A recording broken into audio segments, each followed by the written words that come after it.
Assalamualaikum warahmatullahi wabarakatuh. Anak-anakku sekalian, pertemuan kita pada hari ini tentunya kita akan melanjutkan dari materi-materi sebelumnya.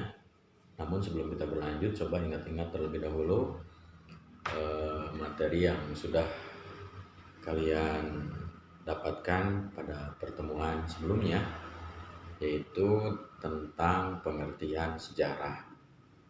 Nah, kemudian setelah kalian mengetahui bagaimana pengertian sejarah dari berbagai ahli yang sudah kalian dapati, dalam tahapan-tahapan berikutnya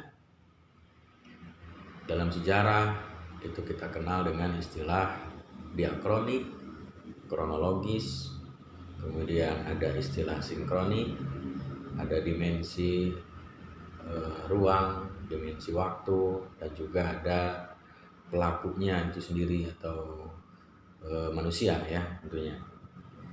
Nah, dalam peristiwa sejarah ini tentunya sebagai contoh yang tidak bisa terpisahkan dari manusia, ruang, dan waktu, misalnya peristiwa Perang Diponegoro yang terjadi pada tahun 1824 sampai 1830 di Magelang. Nah, ini dari penggalan kalimat tadi, Perang Diponegoro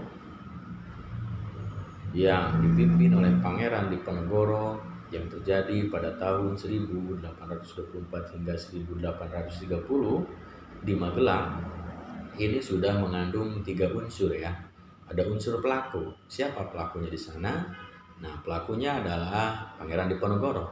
Kemudian unsur waktu, kapan waktunya terjadi? Nah, itu adalah tahun 1824 hingga 1830. Dan kemudian ada unsur ruang atau tempat. Ruang atau tempat ini di sana menunjukkan bahwa peristiwa tersebut terjadi di Magelang.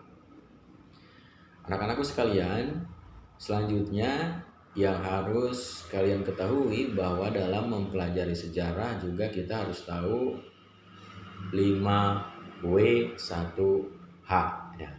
Apa 5W1H? When. When itu berarti kapan. Who itu berarti siapa, menunjuk kepada seorang pelaku.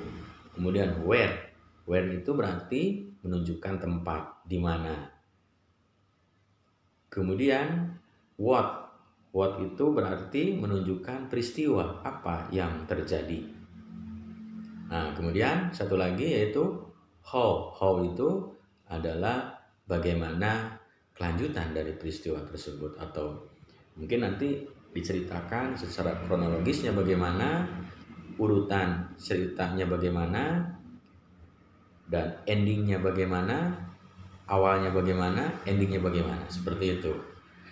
Nah, kemudian anak-anakku sekalian, yang harus kalian catat adalah bagaimana pengertian kronologis ya. Pertama itu harus kalian catat, harus kalian bikin resume. Kemudian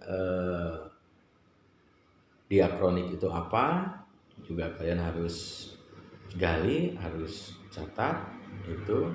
Kemudian